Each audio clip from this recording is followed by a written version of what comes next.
Officer John Harris had been on the force for over a decade.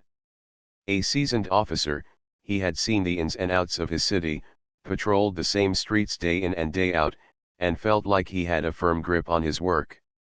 But that evening, the day was different from the usual patrol. The sun was setting, casting a golden hue across the suburban streets. Harris, as usual, was cruising in his patrol car, the radio barely making a sound, as he kept his eyes peeled for anything out of the ordinary. It was then that he spotted the car. A sleek, high-end sedan, its shiny surface reflecting the last light of the day. He glanced at the driver. A black man, well-dressed, his appearance polished. From the outside, the man looked out of place in this neighborhood. Harris's mind quickly jumped to conclusions. Why was this person driving such an expensive car through a middle-class suburb? It didn't seem to fit the narrative Harris was used to. Without thinking too much about it, Harris flicked on his siren and pulled the car over. As the lights flashed in his rearview mirror, the driver signaled to pull over. The car came to a smooth stop, and the man inside remained calm. Harris's hand instinctively went to his belt as he got out of the car, ready to approach the vehicle. Walking up to the driver's side, Harris could already feel his blood pressure rising. There was something about the situation that didn't sit well with him. Maybe it was the driver's calm demeanor, or the fact that he was still unsure why a man like this was in this area. He leaned over and knocked on the window, signaling the driver to roll it down. "License and registration," Harris said as the window slowly descended, his voice already tinged with a level of authority. His gaze never left the driver. The man was calm, unfazed. Marcus Bennett, sitting in the driver's seat, looked at the officer with a polite but firm expression. His face was calm, but his eyes conveyed the weight of experience. He had been in similar situations before. Without any hesitation, he handed over his driver's license and registration. Harris quickly scanned the documents, and for a moment, he thought about letting it go. But then, his mind circled back to the assumption that had begun to settle in. "Why are you in this neighborhood?" Harris asked, his voice sharper than before. "It's unusual for someone like you to be driving through here." Marcus raised an eyebrow but didn't respond with hostility. He knew where this was going. The officer's tone made it clear that he was thinking more about Marcus's race than the actual reason for the stop. "I'm just passing through," Marcus said calmly. "I live in the area." "Uh-huh," Harris muttered. He stepped back, then leaned in toward the car, his hand resting on the roof. "Is this your car?" Marcus nodded, unsure of where the conversation was heading. "Yes, it is." Harris's eyes narrowed, and he began his line of questioning again. "What kind of work do you do?" Marcus's patience was starting to wear thin, but he didn't let it show. He remained composed, knowing that getting irritated wasn't going to help the situation. "I'm in business," he replied simply. There was a long silence between them. The sounds of the wind and the rustling of leaves filled the air as the officer stood there, his hands still resting on the car. Marcus remained in his seat, his back straight, his hands on the steering wheel, his eyes level with the officer's. After a moment, Harris stepped back and gestured toward the car's tinted windows. "You know, you really shouldn't have those windows tinted so dark. Makes it hard to see who's inside." "Could be hiding something," he said, almost as if the statement was a casual observation, but the underlying accusation was clear. Marcus inhaled slowly, resisting the urge to challenge the officer. He could feel the tension building, but he remained in control. He had been through enough situations in his life to know how to handle them without escalating things unnecessarily. But Harris wasn't finished. "I'm going to need to search your car," Harris said, his tone now commanding. His fingers hovered near his belt, just a step away from calling for backup or potentially searching the vehicle. Marcus's face remained neutral, though internally, he could feel the frustration building. He had been pulled over dozens of times before, but this felt different. It was as if the officer had already made up his mind about Marcus's background before even speaking to him. "Do you have a reason to search my car?"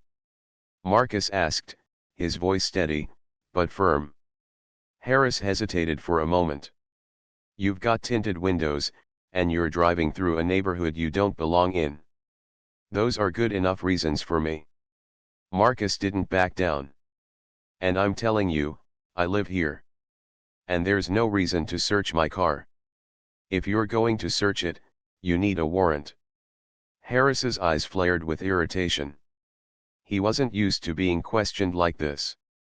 Most people, especially people who looked like Marcus, didn't challenge him. He could feel the situation slipping away from his control, and that made him uneasy. "Get out of the car," Harris said abruptly. His voice had a harder edge now, more authoritative. Marcus took a breath, still calm, still collected. He knew the risks of the situation. There were plenty of stories of innocent people getting caught up in aggressive, unwarranted stops. But Marcus was no ordinary person. He wasn't just anyone being pulled over. He knew what he needed to do. "I'm not getting out of the car, officer," Marcus replied. "But I will tell you who I am. I'm Marcus Bennett, and I'm the head of internal affairs for this department. Now, I suggest you reconsider your actions." Harris froze, his mouth going dry. For a second, he couldn't quite process what he had just heard. Head of internal affairs? His mind raced as he tried to understand the significance of that statement. He had pulled over someone in a position of power, someone with the authority to investigate and hold officers accountable for their actions. The realization hit him like a brick. This wasn't just some random stop. The officer's face turned pale as the weight of the situation sank in. His previous assumptions crumbled before him. What had seemed like a routine traffic stop was now something far more complicated. Harris took a step back, his eyes wide. I I didn't know," he stammered, the words coming out awkwardly. Marcus remained calm, but now his voice carried more authority. "You didn't know, but now you do. And I think it's best if you reconsider how you proceed. I'll be reporting this to Internal Affairs." Harris didn't know what to say. His eyes darted to the ground, ashamed of the way he had handled the situation. He had let his bias cloud his judgment, assuming the worst of someone based purely on their appearance. And now, he was facing the consequences. Marcus continued to sit in the car, his posture straight, his hands still on the steering wheel. There was no anger in his voice, but there was a quiet strength. He had stayed calm, kept his composure, and in the end, it was Harris who was left to grapple with his own actions. The moment Marcus revealed his identity, Officer Harris froze. His mind raced to process the situation. Internal Affairs? The head of Internal Affairs? It was one thing to pull over a civilian, it was another to realize that the person you were interrogating had the power to investigate and hold you accountable. Harris, who had been sure of himself just moments ago, was now caught in a whirlwind of confusion and guilt. Marcus's calm demeanor contrasted sharply with Harris's growing anxiety. He could see the officer's hesitation, the uncertainty in his eyes, as if he were searching for a way to salvage the situation. But there was no going back now. Harris had made assumptions, and now he had to face the reality of what he'd done. He could feel the weight of his mistake pressing down on him, and he had no idea how to undo it.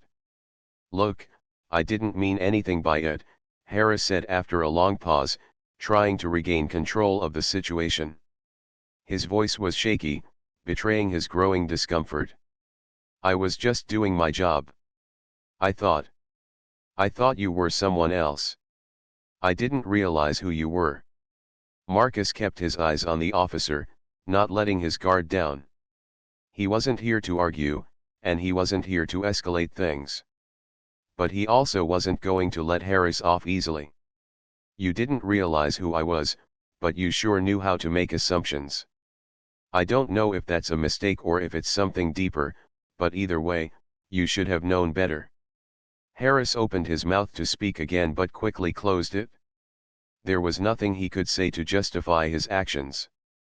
The truth was, he had let his personal biases influence how he approached the situation.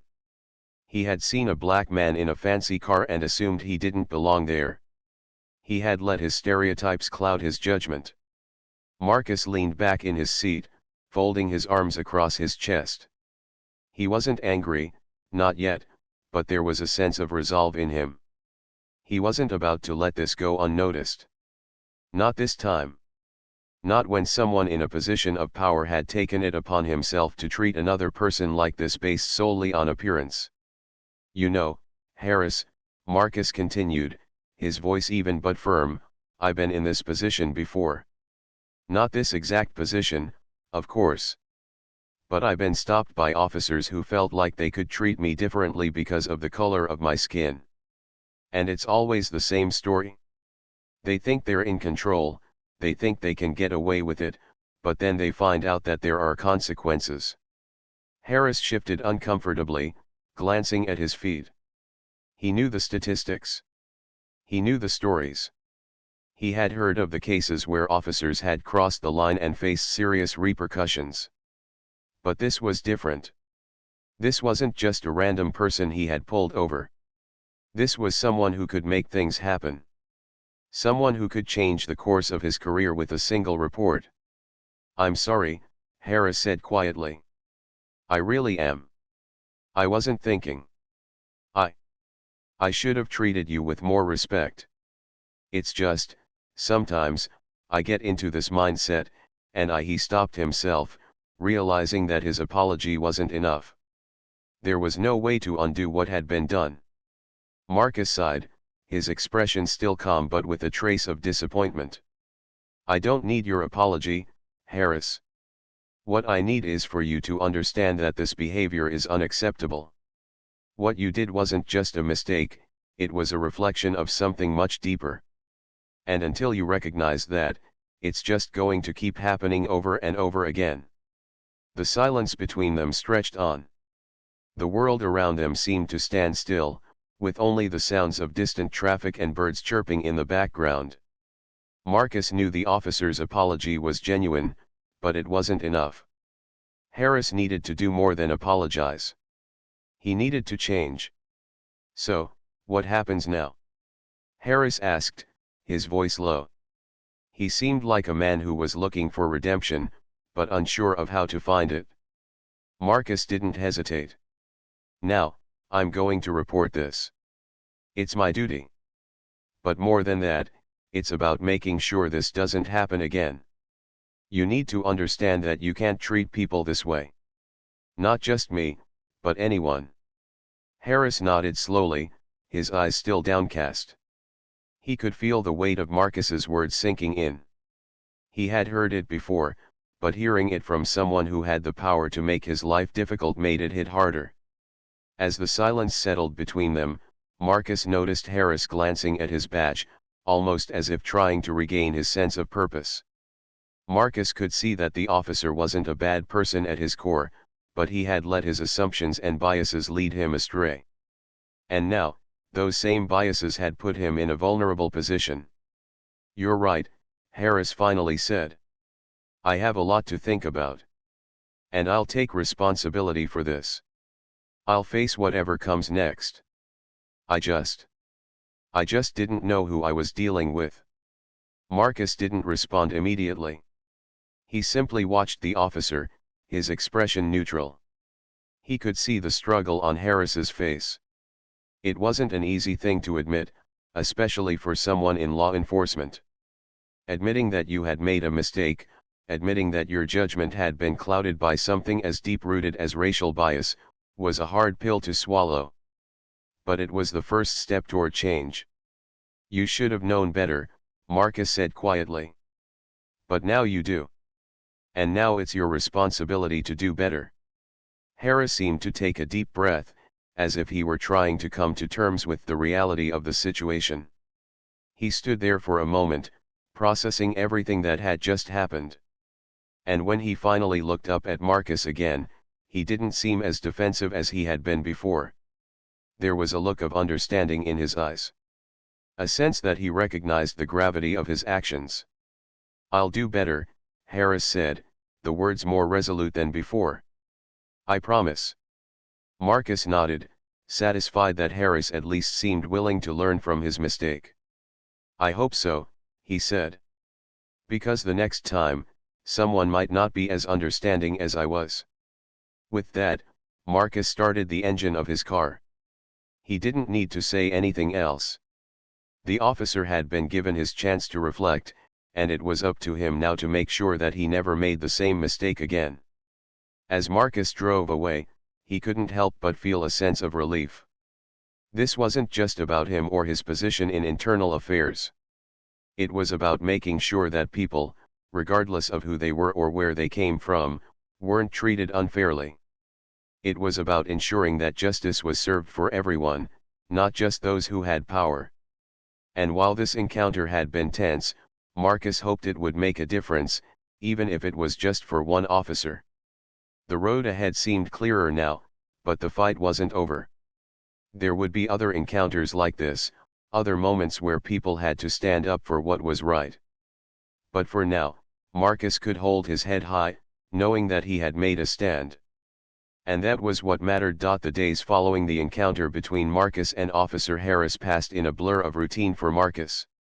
He went back to his office, the events of the traffic stop still weighing on his mind. It wasn't just the interaction itself that had affected him, but the fact that it was an all too common occurrence. People of color, especially black men, had been stopped unfairly by law enforcement for years, often because of assumptions made based on their race. He had seen it happen before, but this time, it felt different. He had been in the position to challenge it, and he had done so in a way that felt right.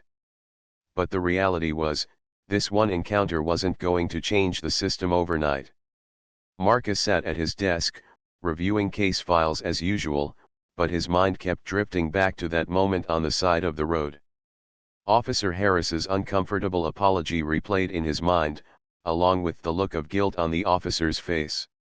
Marcus wasn't sure if Harris truly understood the gravity of what he had done, but there was something in the officer's expression that made Marcus believe he was at least willing to learn. And that, in itself, was progress. Still, Marcus couldn't shake the feeling that the department, as a whole, needed a change. He had been working in internal affairs long enough to know that there were plenty of officers who held biases, even if they didn't admit it to themselves. It wasn't just a few bad apples, it was a system that allowed this kind of behavior to continue unchecked. And while Marcus had taken action to report Harris's behavior, he knew that the real challenge lay ahead, reforming the culture of law enforcement from within. He couldn't do it alone. The task was far too large, and the resistance would be significant. But as the head of internal affairs, Marcus had the authority to start making changes, and he was determined to do just that. One conversation, one report, one change at a time. It wasn't long before Marcus was called into a meeting with the chief of police, a woman who had been with the department for over 25 years. Her name was Chief Armstrong, and while she had always been professional, Marcus couldn't help but feel a little uneasy around her. She was known for being tough and no-nonsense, but she also had a reputation for protecting her officers, no matter what. As he entered her office, she didn't look up from the papers on her desk. "Sit down, Marcus," she said, her voice firm. Marcus sat across from her, watching as she placed the file she was reading down on the desk and finally met his eyes. There was a moment of silence before she spoke again. "I understand you filed a report about Officer Harris," she said, her tone measured. "I've reviewed the details. And while I'm not pleased with his actions, I do think we need to consider the bigger picture here." Marcus raised an eyebrow, sensing that this wasn't going to be a simple conversation. "What bigger picture?" "Look," Chief Armstrong said, leaning back in her chair, "we have a lot of officers on this force. Some of them have biases, some of them don't. But the reality is that you can't just go around reprimanding everyone who makes a mistake. Harris has been a solid officer for years. He's a good cop. But he made a poor judgment call that night. He's already apologized, and he's learned from it. Marcus took a deep breath. He had known that the conversation might go in this direction, but it didn't make it any easier to hear. It's not about just Harris making a mistake. It's about a larger problem that we're ignoring. Bias doesn't just go away with an apology. It's part of the culture of policing. We can't keep brushing it under the rug and hoping it'll get better. The chief sighed. I know you're passionate about this, but you also have to understand the challenges we face. This is a department with a long history. Changing things isn't easy, and sometimes it takes time. I agree that we need to address bias, but we also need to do it in a way that doesn't tear apart the entire department. Marcus clenched his jaw, but he kept his voice calm. I'm not trying to tear the department apart. I'm trying to make it better. We can't keep pretending like everything is fine. We need to confront these issues head on. The chief stared at him for a long moment before she spoke again. I hear you, Marcus. And I do want to make things better. But I need you to understand that we can't change everything overnight. It's a process. I'm asking for your patience as we work through this. Marcus nodded, though he wasn't completely satisfied with her response. He knew change would take time, but he also knew that if he didn't keep pushing, things would stay the same. I understand, he said, but his voice was firm. But don't expect me to back down. I'm not going to stop calling out these issues. Not when it affects people's lives. The chief gave him a small nod, a hint of respect in her gaze. I know you won't. Just, be mindful of how you go about it. As the meeting concluded, Marcus walked out of Chief Armstrong's office with mixed emotions. He understood that change wasn't going to happen overnight, but he couldn't help but feel frustrated. The system was flawed, and while there were plenty of officers who wanted to do the right thing, there were too many others who would resist any kind of reform. Marcus knew that it was going to be an uphill battle, but it was one he was willing to fight. Days turned into weeks, and the investigation into Officer Harris's actions progressed. Marcus kept his distance from Harris, not wanting to show any favoritism or bias. It was clear to him that Harris was trying to make amends, but the officer had a long road ahead of him. Marcus also spent his days working on other cases, reviewing complaints, and investigating allegations of misconduct. It was a demanding job, one that never seemed to slow down. Then, one afternoon, Marcus received a call. It was from an officer in the department, a young woman named Officer Laura Mills, who had just joined the force a few months ago. She wanted to meet with Marcus in private. When Marcus arrived at the meeting spot, he could tell that something was wrong. Officer Mills was visibly upset, her face pale as she sat down across from him. Marcus, I don't know what to do, she said, her voice shaking. I've been hearing things, about some of the officers. About how they treat people. And I don't know if I can stay in a department like this. Marcus's heart sank. It was one thing to hear about the problems from outsiders, but it was another to hear it from someone on the inside. What are you talking about? He asked gently. Officers who make racist comments, Laura said quietly. Officers who abuse their power. And it's not just a few bad apples. It's the culture. It's everywhere. Marcus felt a surge of frustration, but he didn't show it. I know, he said softly. And it's exactly why I'm trying to make a change. Laura looked at him, her eyes filled with uncertainty. But how? How do we fix it? Marcus leaned forward, his voice firm but compassionate. One step at a time. One officer at a time. We have to keep fighting. You can be part of the change, Laura. Don't give up. We'll get through this. Laura nodded, but there was a deep sadness in her eyes. She knew that change wasn't going to come easily, and she wasn't sure if she was strong enough to be a part of it. But she also knew that Marcus had given her something she hadn't had before: hope. As Marcus left the meeting, he couldn't help but feel a sense of resolve. The road ahead was long and filled with challenges, but it was also one he couldn't ignore. The fight for justice, for equality, was far from over. But he was determined to make a difference, no matter how difficult the journey would be. The days following his conversation with Officer Laura Mills were difficult for Marcus. His responsibilities in internal affairs had always been demanding, but now, the weight of his work felt even heavier. The frustration of knowing that the problems within the department were deep-rooted, that there was so much to change, weighed on him more than it ever had before. It wasn't just about one officer or one incident anymore. It was about a culture that needed to be reformed, and Marcus knew that this wasn't something that could be done alone. Despite the challenges, Marcus pressed forward. His role in internal affairs required him to investigate complaints and allegations, to ensure that officers upheld the law and treated the public with respect. But now, with the increasing number of complaints about racism, bias, and misconduct, Marcus felt the urgency of his work more than ever. He couldn't let up. He couldn't afford to become complacent. One morning, as Marcus walked into the office, he found a folder on his desk. It was thick, filled with reports and notes from recent investigations.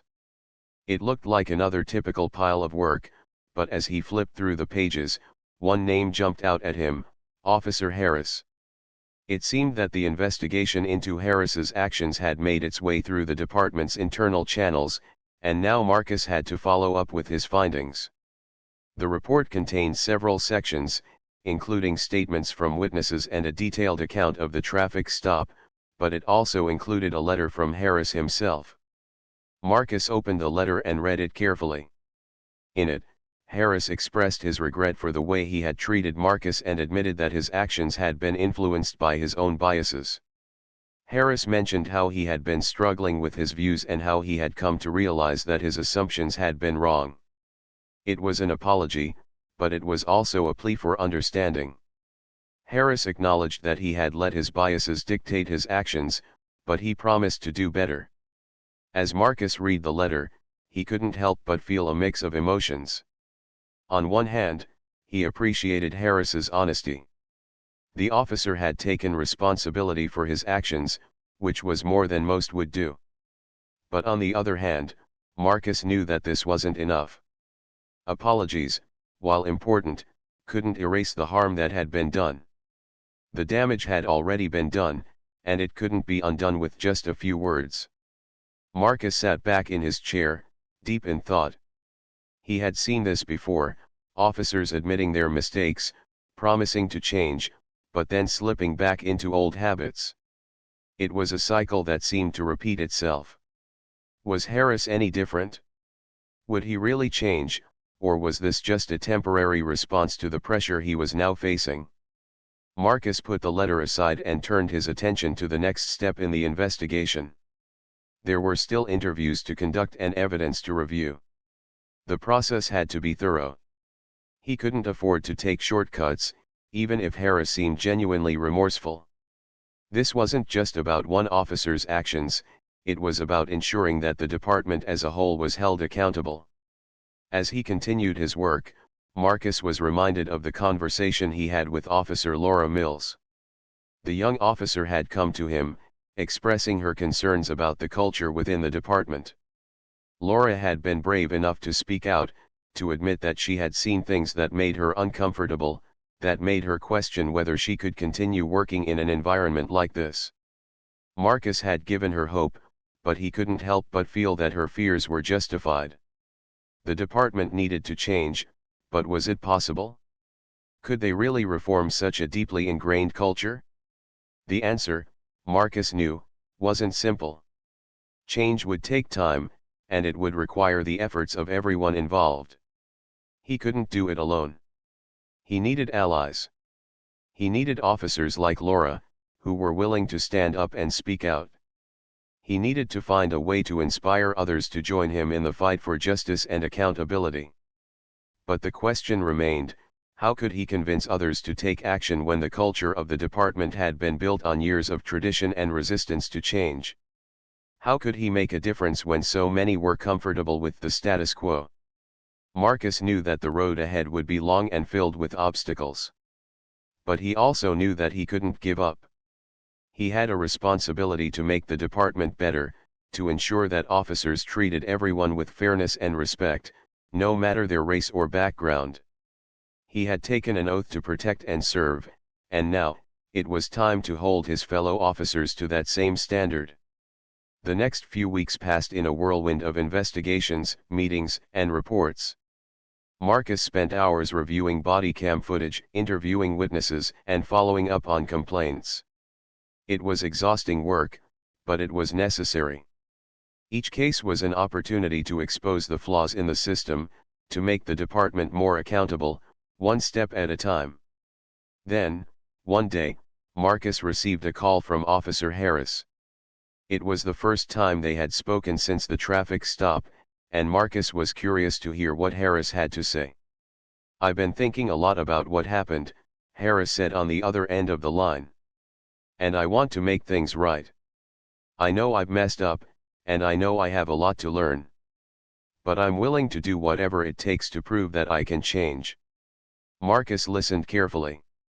It was clear that Harris was sincere, but Marcus wasn't ready to let his guard down just yet. Words were easy, but actions spoke louder. Harris needed to show that he was committed to making real change, not just offering apologies. "I'm glad to hear you're willing to take responsibility," Marcus replied. "But it's not enough to just say you want to change. You need to show it. You need to be part of the solution, not just talk about it." "I understand," Harris said, his voice steady. "I want to be part of that change. I'm ready to do the work." Marcus paused for a moment before responding. "Then start by holding yourself accountable. And know that if you want to be part of the solution, you'll have to prove it every day. No more excuses." The conversation ended on a hopeful note, but Marcus knew that it wasn't over. Harris had a long road ahead of him, and so did Marcus. The challenges were far from over. There would be setbacks, mistakes, and resistance along the way. But Marcus was determined. He had to be. As he hung up the phone, he couldn't help but feel a sense of cautious optimism. Maybe, just maybe, things could change. But it would take more than just one officer's apology. It would take a collective effort, a commitment to doing the hard work, even when it wasn't easy. Marcus looked out the window, the city skyline stretching out before him. The sun was setting, casting a warm glow across the buildings. It was a reminder that, while the work ahead was difficult, it was also necessary. Change was possible. It would take time, patience, and dedication, but Marcus knew he was on the right path. And he wouldn't stop until he had done everything he could to make the department and the city a better place for everyone. Weeks turned into months, and the work for Marcus in internal affairs never seemed to slow down. Every day brought a new investigation, a new challenge, a new opportunity to bring about change. But despite the progress he had made, Marcus often found himself questioning whether the changes he was pushing for were enough. He had seen some positive shifts within the department, but the battle for justice and accountability was far from over. The internal investigation into Officer Harris had made significant progress, and though Marcus had been cautious with his optimism, he couldn't deny that Harris had started to show real effort. The officer had attended diversity training, voluntarily sought counseling, and had even expressed an interest in mentoring younger officers about bias and privilege. It wasn't easy to undo years of ingrained beliefs, but Marcus could see that Harris was at least trying to make amends. But the real question remained, was Harris's transformation genuine? Was this a one-time change, or would the officer slip back into his old ways when the pressure eased off? Marcus knew that time would tell, but he also knew that this was just one small victory in a much larger fight. There were still many officers who had yet to confront their own biases, and many more who were completely unaware of how their actions affected the communities they were sworn to protect. One afternoon, Marcus found himself in a meeting with Chief Armstrong again. It was a quiet meeting, just the two of them sitting across from each other, discussing the state of the department. There was an air of tension between them, though neither of them acknowledged it directly. Marcus had always respected Chief Armstrong's position, but recently, he had begun to feel that her commitment to true reform was more about keeping the department's image intact than making real change. "I've been hearing good things about Harris," Chief Armstrong said, breaking the silence. "His efforts to improve himself haven't gone unnoticed. He's taking the right steps, and I think he's genuinely trying." Marcus nodded, but his thoughts were mixed. "I've seen the efforts. But it's not just about Harris. It's about the whole department. We can't just focus on one officer at a time. We need systemic change." The chief's expression softened, but Marcus could tell that she wasn't fully on board with the idea of shaking up the entire structure of the department. "You know as well as I do that change takes time, Marcus. We can't just push for reforms overnight. We need to make sure that everyone is on board, and that starts with leadership." Marcus leaned forward, his eyes steady. "Leadership has to lead by example. It's not enough to just talk about change. You have to show it. Every day." There was a long pause. Chief Armstrong didn't speak for a moment, as though weighing his words. Finally, she spoke, her voice low. "I understand your frustrations. But you have to understand that the department is filled with officers who have been doing this for decades. They don't just change because we tell them to. We need to bring them along slowly." Marcus couldn't help but feel a surge of impatience. "I get that. But how long are we supposed to wait for that change? How many more people have to be hurt before we take real action? This isn't about convenience or comfort. It's about justice." The chief's eyes narrowed slightly, and Marcus could see that the conversation was starting to escalate. He didn't want to get into an argument with her, but he couldn't keep quiet any longer. "I can't keep standing by while the system continues to fail the people we're supposed to protect. I can't ignore the reports, the complaints, the stories of injustice. We need to do better." Chief Armstrong exhaled slowly, as if trying to gather her thoughts. "You're not wrong, Marcus. I agree that the department needs change. But there are limits to what we can do. We can't just blow up everything. We need to find a balance. If we push too hard, we risk losing the support of the officers who are still doing their job right." Marcus knew the chief was right in some ways. Reform had to be strategic. But that didn't mean they should avoid the tough conversations or sweep problems under the rug. If anything, the department's reluctance to address these issues head-on had allowed the problems to grow unchecked. He was tired of waiting for the perfect moment to strike the balance. The time for change was now. "I don't think it's about pushing too hard," Marcus said, his voice calm but firm. "It's about making sure that the people who serve the public are held to the same standards we expect from the people we protect. We can't keep making excuses for the ones who fall short. I'm not saying we need to burn everything down, but we do need to make sure we're doing everything we can to improve." Chief Armstrong was quiet for a long time after that. Finally, she nodded slowly, a look of contemplation in her eyes. "I'll take what you said into consideration, Marcus. But remember, this isn't going to be easy. There will be resistance. There will be challenges." Marcus nodded in response, but he wasn't discouraged. He had already faced resistance. He had already seen the challenges. What mattered now was the work that still needed to be done. It wouldn't be easy, but it was necessary. In the weeks that followed, Marcus continued his work, meeting with officers, reviewing cases, and pushing for reform. But the path ahead wasn't always smooth. There were still officers who resisted change, who clung to outdated views, and who dismissed the idea of self-reflection as a threat to their authority. Every time Marcus thought progress was being made, it felt like something would happen to set him back again. One afternoon, as Marcus was sitting in his office, a young officer named Laura Mills came in to speak with him. She had been with the department for just over a year, but she had already made an impression with her willingness to speak up and ask difficult questions. Her presence in Marcus's office was a welcome sight. He could tell that she had been thinking about something important. "Marcus," Laura said, her voice tense. "I've been hearing things, rumors, actually, about some of the higher UPS in the department. And it's not good." Marcus looked up at her, his curiosity piqued. "What kind of rumors?" Laura glanced around the office, as if to make sure no one was listening. "It's about corruption. About officers taking bribes, turning a blind eye to certain things, things that shouldn't be happening." Marcus's stomach tightened. The rumors didn't surprise him, but they still stung. The idea of corruption within his own department was a bitter pill to swallow. "I don't have any concrete evidence yet," Laura continued, her voice quieter now. "But it's enough to make me worried."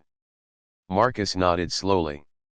This wasn't the first time he'd heard whispers of corruption within the force, but it was the first time it had come from someone as new as Laura. The problem was deeper than he had realized. "I'll look into it," Marcus said, his voice firm. "If what you're hearing is true, we need to get ahead of it. We can't let it fester." Laura nodded, visibly relieved. "Thank you. I just didn't know who to turn to. But I know you'll take it seriously." Marcus gave her a reassuring smile. "Always." As Laura left his office, Marcus's mind raced. The challenges within the department were multiplying, and every time he thought he was making progress, new obstacles appeared. But this, the possibility of corruption at the highest levels, was a different kind of battle. This wasn't just about bias or misconduct, it was about the very integrity of the force. He stood up from his desk, his resolve hardening. The fight for justice was far from over. And this time, the stakes were higher than ever.